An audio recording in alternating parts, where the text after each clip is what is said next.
गं गणपतये नमः। ॐ गं गणपतये नमः। ॐ गं गणपतये नमः। ॐ गणपतये नमः। भक्तजनों,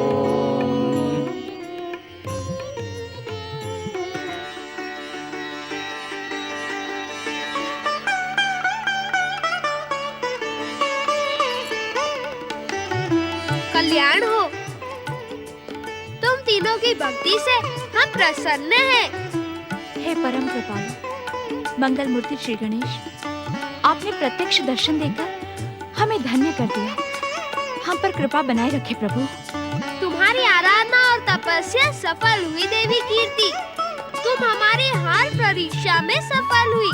तुम्हारे स्थान पर कोई और होता तो शशि प्रभा के आसुरी प्रहारों से वह खिन्न होकर हमारी भक्ति से मुंह मोड़ लेता, परंतु तुमने आस्था और भक्ति का आंचल थामे रखा।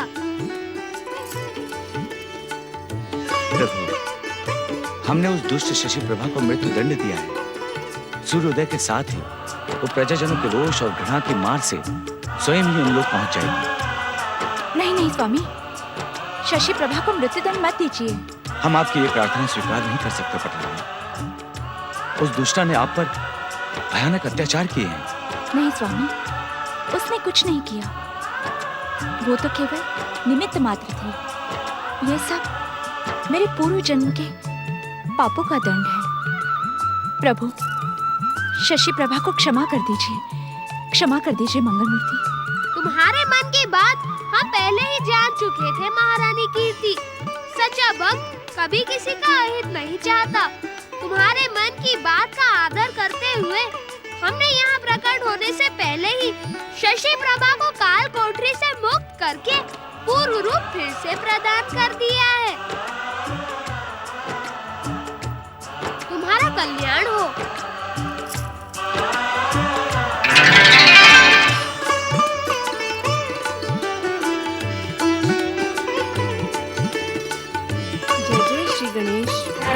जय जय श्री गणेश।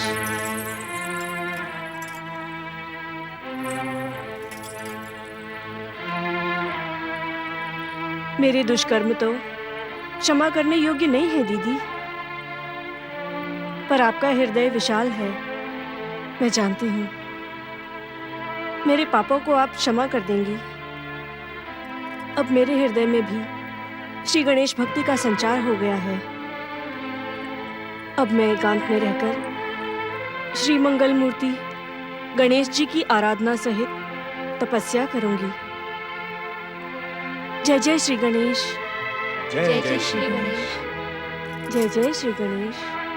जय जय श्री गणेश। जय जय श्री गणेश। जय जय श्री गणेश। जय जय श्री गणेश। पश्चाताप और प्रायश्चित की भावना के साथ शशि प्रभा अपने नाम को सार्थक करने के लिए चंद्र के समान शीतल श्री गणेश भक्ति की शीतलता में लीन हो गई। भक्तजनों, आज से हम श्री गणेश भक्ति धारा की परम पावन श्री अष्टविनायक कथा का प्रारंभ करने जा रहे हैं। अष्टविनायक नाम से प्रख्यात ये 8 श्री गणेश मंदिर भारतवर्ष के महाराष्ट्र प्रांत में स्थापित हैं, परंतु अपनी कीर्ति और कृपा की ख्याति से ये सारे संसार के गणेश भक्तों के हृदय मंदिर में विराजमान रहते हैं। स्वस्ति श्री गणनायकं गजमुखं मोरेश्वरं सिद्धिदं वल्लालं मुरुडं विनायकमणं चिन्तामणिं थवेरम् लेण्याद्रिं गिरिजात्मकं सुवरदं विघ्नेश्वरम् ओझरम् ग्रामे राञ्जन संस्थिते गणपतिं कुर्यात् सदा मंगलम्। अष्टविनायक मंदिरों में माता गौरी द्वारा स्थापित गिरिजात्मज मंदिर अत्यंत प्रसिद्ध है। श्री गणेश पुराण में इस पवित्र स्थान का उल्लेख जीर्णापुर तथा लेखन पर्वत के नाम से किया गया है। यहाँ की लोक भाषा में इस पवित्र देवस्थान को गणेश लेणी के नाम से आदर प्रदान किया जाता है। समय की धारा पर जब सतयुग का चित्र प्रदर्शित हो रहा था, तब एक दिन गौरी पुत्र श्री गणेश अपने बाल सखा और परम देव श्री महागणेश के अवतार महोदर श्री गणेश के साथ कैलाश लोक में कंदूक क्रीड़ा में लीन थे। सावधान गौरी पुत्र, महोदर श्री गणेश का फेंका हुआ कंदुक यदि गिर गया तो आप पराजित हो जाएंगे। महोदर, इस कंदों के खेल में तुम मुझे कभी हरा नहीं पाओगे। इस अभिमान का कारण गौरी पुत्र, ये अभिमान नहीं, अभ्यास है। अभ्यास? कैसा अभ्यास? कंदूक खेलने का अभ्यास। परमदेव श्री महागणेश के कई अवतारों के साथ कंदूक खेलते हुए मैं इस खेल में अनुभवी हो चुका हूँ, पर तुम तो इस खेल में कच्चे हो महोदर।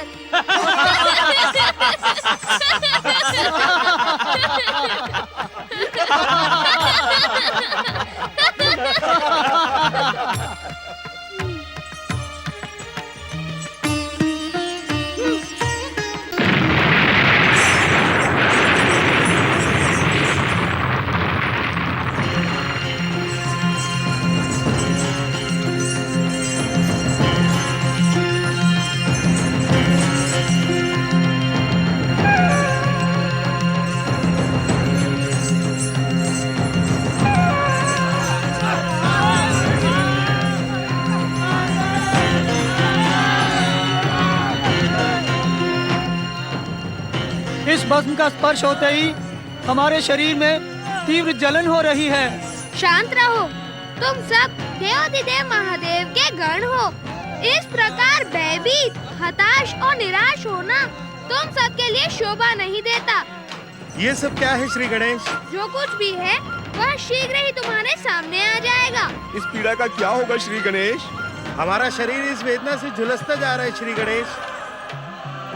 महोदर, शिव गणों की रक्षा करना हमारा कर्तव्य है, परंतु रक्षा करने से पहले इन्हें इनकी भूल का आभास अवश्य करवा देना चाहिए। भूल? कैसी भूल मंगल मूर्ति? कंदू का खेल हमारे और महोदर के बीच हो रहा था। खेल में प्रतिद्वंदी का मनोबल गिराने के लिए बड़ी बड़ी बातों का सहारा लिया जाता है, पर तुमने बिना समझे ही हंसकर महोदर को अपमानित किया है। ये उसी अपराध का दंड है। अब इनसे क्षमा मांगो। हमें अपनी भूल पर पश्चाताप है महोदर श्री गणेश। अब ऐसी भूल नहीं होगी महोदर श्री गणेश। हमें क्षमा कर दे महोदर श्री गणेश। हमें क्षमा कर दे महोदर श्री गणेश। क्षमा मांगने के लिए जब हाथ जोड़ते हैं, मस्तक झुकता है, तब पश्चाताप और ग्लानि के द्वारा भूल और अभिमान की भावना को धो डालती है। तुम सब पाप मुक्त हुए शिवगणों।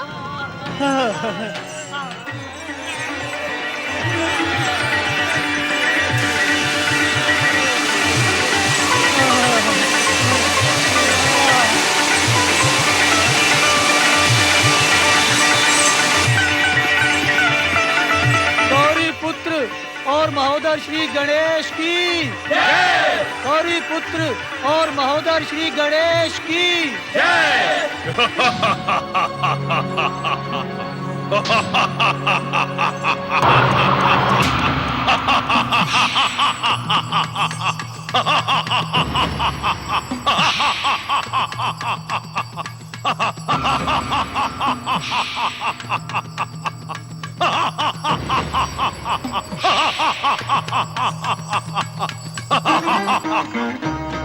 युगों युगों से इस स्थान पर रहते हुए मैंने केवल जय जयकार के स्वर ही सुने हैं।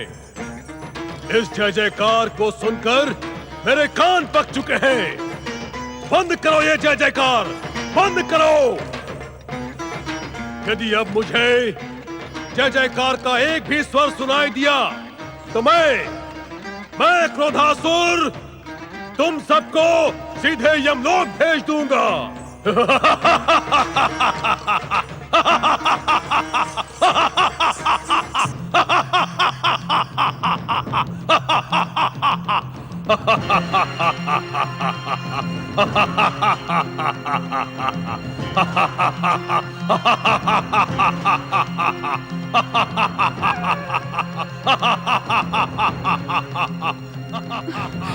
जागे स्वामी, जागे, अपने ध्यान को विराम दें। न जाने ये कौन सा भयानक राक्षस कैलाश पर आधम का है और इसके कारण कैलाश की शांति भंग हो रही है। जागे स्वामी, अपने ध्यान को विराम दें। कौन है ये दुष्ट राक्षस और किस उद्देश्य से कैलाश आया है? मेरे प्रश्नों का उत्तर देने के लिए आंखें खोले स्वामी, आंखें खोले।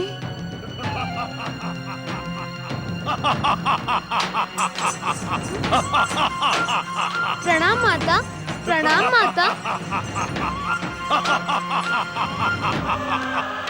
मायावी दुष्ट राक्षस, बता कौन है तू और माता की इच्छा के बिना यहाँ किस लिए प्रकट हुआ है? मैं कौन हूँ ये मैं बताने के लिए बाध्य नहीं हूँ। अपना परिचय देना मेरी इच्छा पर निर्भर करता है। परिचय दिए बिना तो तेरी पहचान ही शून्य हो जाएगी दुष्ट। तू होते हुए भी नहीं होगा, दिखते हुए भी नहीं दिखेगा। होते हुए भी नहीं होऊंगा, दिखते हुए भी नहीं दिखूंगा। ये क्या बात हुई? हाँ? बात तो वैसी ही हुई जैसी तूने सुनी है दुष्ट। शीघ्र अपना परिचय दे दे, नहीं तो मैं तेरा परिचय ही। मेरे परिचय की इच्छा रखने वाले गजमुख, तेरी माता पार्वती जानती हैं कि उनकी तपस्या के समय भगवान शिव ने किसे और क्यों क्रोध से भस्म किया था। मैं भगवान शिव के क्रोध के परिणाम से जन्मा क्रोधासुर हूँ।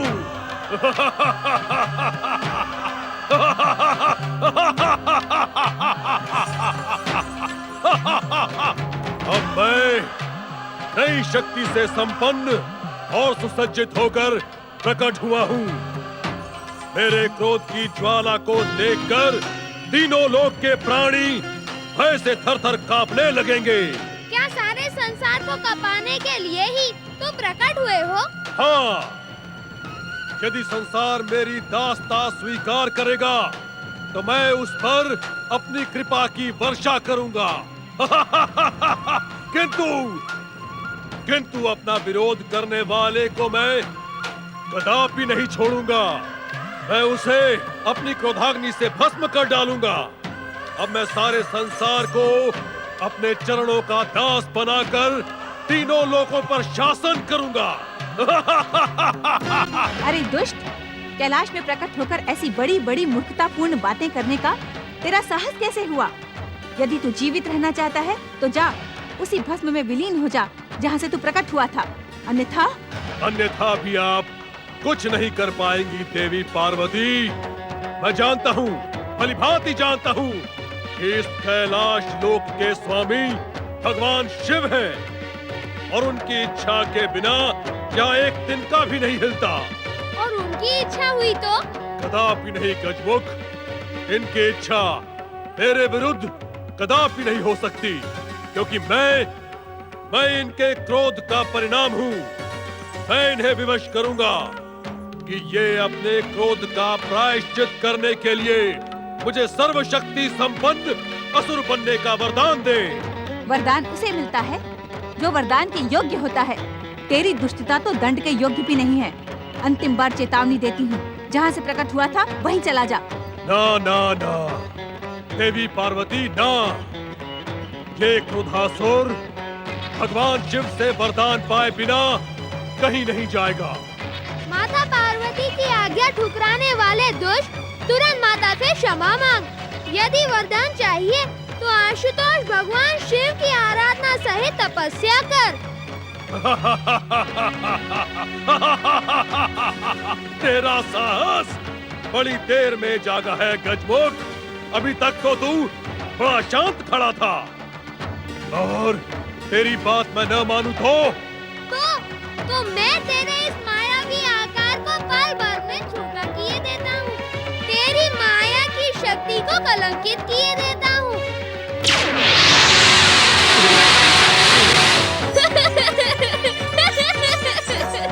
भोलेनाथ, भगवान भोलेनाथ, माता पार्वती और गौरी पुत्र श्री गणेश की। कैलाशपति भगवान, आपके होते हुए मुझ पर ये अन्याय क्यों?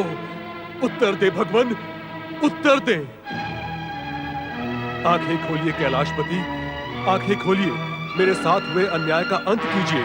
आंखें खुशपति, आंखें खोलिए। ये दुष्ट मायावी असुर आपकी इच्छा और आज्ञा के बिना कैलाश पर प्रकट हुआ है। इसने मेरे आदेश को ठुकराने का भयंकर पाप किया है। इसे अपना तीसरा नेत्र खोलकर भस्म कर दीजिए। स्वामी, ये एक क्षण के लिए भी जीवित रहने का अधिकारी नहीं है। भोलेनाथ, इसे दंडित करें। ये वाचाल दुष्ट पापी है। भोलेनाथ, इसने कैलाश की मर्यादा को भंग किया है। इसे दंडित करे स्वामी।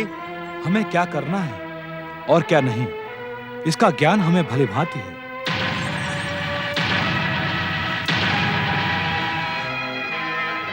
हमने ध्यान में रहते हुए बार बार तुम्हारी प्रार्थना सुनी है देवी पार्वती।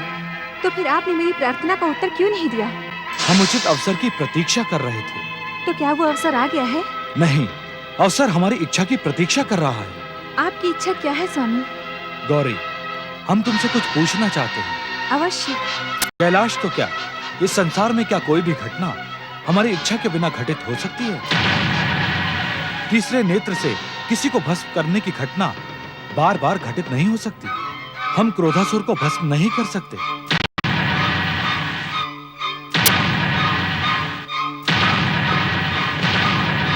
आप धन्य हैं कैलाशपति, और धन्य है आपका न्याय। आपके समान न्यायवान इस संसार में दूसरा कोई नहीं है। आपने बता दिया कि मैं क्रोधासुर आपकी इच्छा से ही प्रकट हुआ हूँ। आपकी कृपा से ही मैं त्रिलोक विजय का वरदान लेके जाऊंगा।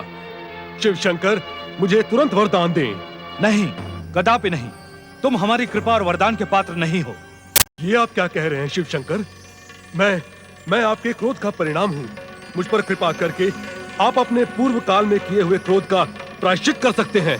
मुझे नीति और ज्ञान का पाठ न पड़ा मूर्ख। पूर्व काल में जन्मा मेरा क्रोध भी लोकहित और जन कल्याण की भावना से ओतप्रोत था। तेरी भलाई इसी में है। कैलाश से चला जा, जा, यहाँ से चला जा। नहीं, कदापि नहीं। मैं आपकी कृपा पाए बिना यहाँ से कहीं नहीं जाऊंगा। मुझे आपको वरदान देना ही होगा कैलाशपति। आप मुझ पर कृपा करने से अपना मुख नहीं मोड़ सकते। मुझे अभी इसी समय वरदान दें। मुझे त्रिलोकपति बनाए, मुझे सर्वशक्तिमान बनाए। मुझे वरदान दे शिव शंकर, मुझे वरदान दे। अब तुम एक क्षण के लिए भी कैलाश में रहने के अधिकारी नहीं हो। हम तुम्हें ऐसे स्थान पर पहुंचा देंगे जहां तपस्या करना तुम्हारे लिए अनिवार्य हो जाएगा।